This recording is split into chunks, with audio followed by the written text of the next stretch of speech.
চলো আজ তোমাদের নিয়ে যাই তারকেশ্বর। একদিনে পুজো দিয়ে ঘুরে ফিরে আর খাওয়া দাওয়া করে যেভাবে কাটালাম আমাদের দিনটা। আমরা সকাল 8:30 নাগাদ বাড়ি থেকে বেরিয়ে পৌঁছে গেছিলাম তারকেশ্বরে। মন্দিরের একদম সামনে থাকার জন্য আমরা আগে ব্যাগগুলো রেখে একটু ফ্রেশ হয়ে নিয়েছিলাম দুর্গা কুঠিরে।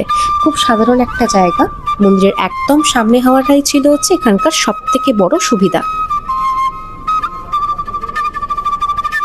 এরপর আমরা চলে গেছিলাম তারকেশ্বর মন্দিরে পুজো দিতে। ভিড় ছিল প্রচণ্ড, তাই জল ঢালার সময় ক্যামেরা বের করাও সুযোগ পাইনি।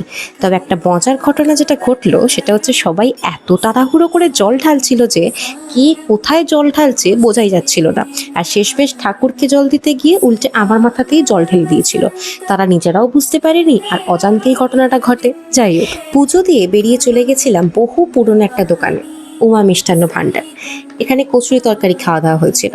এই দোকানের সাথে অ্যাকচুয়ালি অ্যাডিশনালি যদি বলি, আমার ঠাকুমা এখানে আসতেন, তো সেই ট্র্যাডিশনটাই এখনো ফলো করা হয়। আর ফলো করা বলতে এখানকার খাবারটাও এখনো সেমই আছে, সুতরাং তাই জন্যই আসা। খাওয়া হয়ে যাওয়ার পর আমরা একটু চা খেয়ে তারপর রেস্ট নিয়ে বেরিয়ে পড়েছিলাম লাঞ্চের জন্য।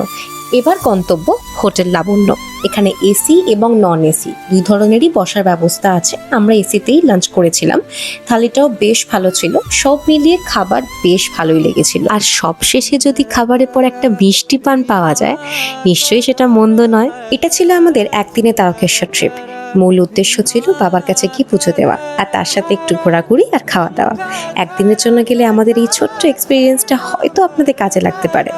সো দেখা হচ্ছে পরের ভিডিওতে। Till then, bye by.